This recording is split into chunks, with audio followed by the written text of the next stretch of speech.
रसूल अब नहीं है, तो उन सारों में से बहुत सारे कबीलों ने अबू बकर रज़ियल्लाहु तआला अन्हु की खिलाफत से बगावत का ऐलान कर दिया।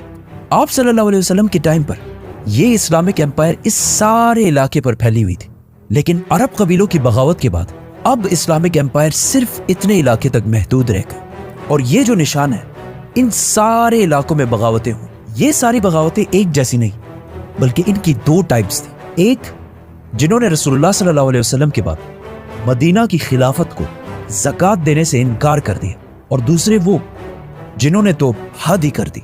उन्होंने रसूलुल्लाह सल्लल्लाहु अलैहि वसल्लम की अजीम कामयाबी देखकर उसे कॉपी करने की कोशिश की और नबूवत का झूठा दावा कर दिया। अबू बकर रज़ियल्लाहु तआला अन्हु ने इन दोनों प्रॉब्लम्स को तो टैकल करना ही था, लेकिन वफात से पहले रसूलुल्लाह सल्लल्लाहु अलैहि वसल्लम ने एक फौज रोमन एम्पायर से लड़ने के लिए तैयार की थी, जो आप सल्लल्लाहु अलैहि वसल्लम की बीमारी की वजह से रुक गई। अबू बकर रज़ियल्लाहु तआला अन्हु के खलीफा बनते ही उस फौज के कमांडर उसामा बिन ज़ैद रज़ियल्लाहु तआला अन्हु, जिनकी उम्र सिर्फ 18 साल थी, उन्होंने खलीफा को मैसेज भेजा कि हमें इस इतने सख्त टाइम में रोमन एम्पायर से लड़ाई रोकनी चाहिए। लेकिन अबू बकर रज़ियल्लाहु तआला अन्हु ने कहा कि जो काम रसूलुल्लाह सल्लल्लाहु अलैहि वसल्लम ने शुरू किया हो, मैं उसे कभी भी नहीं रोकूंगा। नाउ, एक ही टाइम में मुसलमानों को 3 बड़े ग्रुप से लड़ना था: ज़कात ना देने वाले, झूठे पैगंबर और सुपर पावर रोमन एम्पायर। जिस पर हजरत उमर ने अबू बकर रज़ियल्लाहु तआला अन्हु से कहा कि हमें सारों से एक साथ नहीं लड़ना चाहिए, बिकॉज इट्स इम्पॉसिबल। एटलीस्ट ज़कात ना देने वालों को अभी कुछ टाइम तक छोड़ देते हैं और उनसे बाद में निपट लेते हैं। लेकिन अबू बकर रज़ियल्लाहु तआला अन्हु ने फरमाया कि अगर एक शख्स रसूलुल्लाह सल्लल्लाहु अलैहि वसल्लम के टाइम पर एक ऊंट और उसके साथ एक रस्सी भी ज़कात में देता था, और अब आप सल्लल्लाहु अलैहि वसल्लम के बाद वो सिर्फ ऊंट ज़कात में दे और उसके साथ रस्सी ना दे, तब भी मैं उसके खिलाफ जिहाद करूंगा।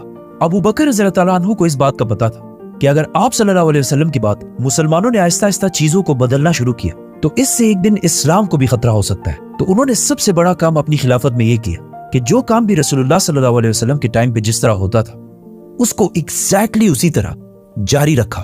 तो मुसलमानों ने सबसे नॉर्थ, साउथ, ईस्ट, हर तरफ एक साथ जंग करने की प्लानिंग शुरू की।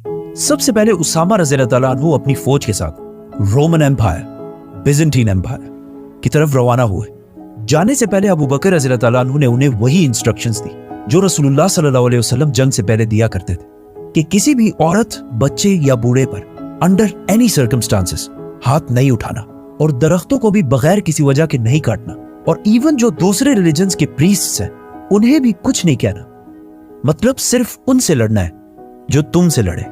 ये फौज रोमन एम्पायर के इलाकों में दाखिल हुई और बहुत तेजी से कामयाब होने लगी और बहुत सारे इलाकों को दोबारा फतह कर लिया। लेकिन जैसे ही ये फौज मदीना से रवाना हुई, अरब के झूठे पैगंबरों में से एक तुलैहा ने सोचा कि ये बेस्ट टाइम है मदीना पर हमला करके इसे खत्म करने का, क्योंकि मदीना से बहुत सारे लोग रोमन एम्पायर से लड़ने के लिए गए थे और मदीना के अंदर मदीना को डिफेंड करने के लिए बहुत कम लोग बचे हैं। तो तुलैहा अपनी फौज लेकर मदीना की तरफ रवाना हुआ। लेकिन अबू बकर रज़ियल्लाहु तआला अन्हु ने बहुत जल्दी से एक नई फौज बनाई और उन्हें इस झूठे नबी तुलैहा से लड़ने के लिए भेजा। इस फौज ने तुलैहा की फौज को रोक दिया और वो मदीना पर हमला नहीं कर सके। तुलैहा की फौज अपनी जगह छोड़कर पीछे चली गई, लेकिन फिर भी उन्होंने हार नहीं मानी। जिसके कुछ ही दिनों बाद उसामा की फौज रोमन एम्पायर से लड़ने के बाद वापस मदीना पहुंच गई।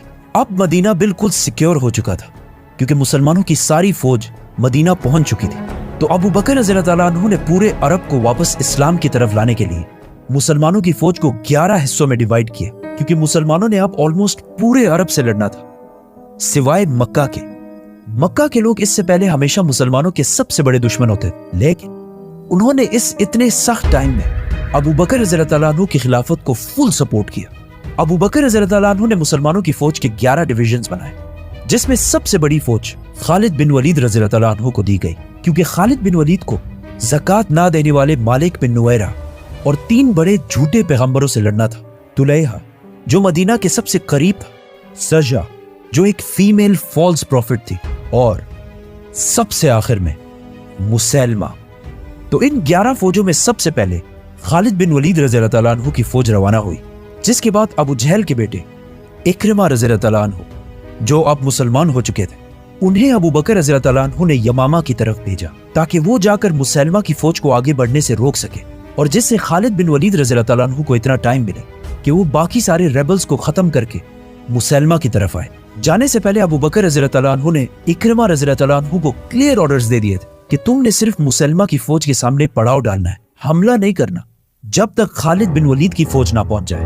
اس کے علاوہ باقی ساری فوجوں کو یمن، عمان، بحرین اور نارتھ میں تبوک کی طرف بھیجا گیا۔ ان فوجوں کا مدینہ سے روانہ ہونے سے پہلے ابو بکر رضی اللہ عنہ نے ان سارے باغیوں کو ایک بار پھر ون لاسٹ ٹائم لیٹرز بھیجے کہ وہ بغاوت چھوڑ کر واپس اسلام کی طرف آئے، لیکن کوئی رسپانس نہ آنے کے بعد ابو بکر رضی اللہ عنہ نے ان فوجوں کو روانہ کیا۔ خالد بن ولید 6000 کی فوج لے کر مدینہ سے ایسٹ کی طرف روانہ ہوئے، جہاں طلحہ اپنی فوج لے کر ان کا انتظار کر رہا تھا، جو مسلمانوں کی فوج سے کافی بڑی تھی۔ مین وائل مدینہ میں ابو بکر رضی اللہ عنہ عرب کے لوکل ٹرائب سے اس فوج کے لیے لوگ جمع کر رہے تھے۔ آخر خالد بن ولید اور طلحہ کی فوج آمنے سامنے آئی۔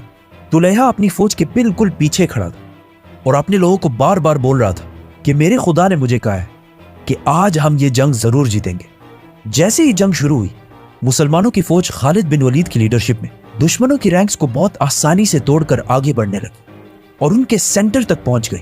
دشمن کی فوج سے لوگ بھاگ کر طلحہ سے پوچھنے لگے کہ کہاں ہے تمہارے خدا کی مدد، جس پر وہ اپنے لوگوں سے جھوٹ بولتا رہا، لیکن آہستہ آہستہ اس کے ساتھ سارے لوگوں کو اس کے جھوٹ کی سمجھ آنے لگی اور وہ اسے چھوڑ کر جنگ سے بھاگنے لگے۔ طلحہ بھی یہ دیکھ کر جنگ چھوڑ کر شام کی طرف بھاگ گئے اور اس طرح خالد بن ولید رضی اللہ عنہ نے عرب کے پہلے جھوٹے نبی کو ختم کر دیا۔ لیکن اس جنگ کے کچھ ہی عرصے بعد طلحہ نے واپس آ کر اسلام قبول کر لی اور ابو بکر رضی اللہ عنہ نے انہیں معاف بھی کر دی، اور پھر کچھ سال بعد انہوں نے اسلام کے لیے اپنی جان بھی دی۔ طلحہ جیسے طاقتور اور رچ باغی کو اتنے آسانی سے ہرانا عرب کے سارے باغیوں کے لیے پہلا بڑا دھچکا تھا۔ مسلمانوں کی یہ کامیابی دیکھ کر عرب کے سارے ریبلز ڈرنے لگے اور اب تک یہ سارے باغی جو چھوٹے چھوٹے گروپس میں مسلمانوں سے لڑتے تھے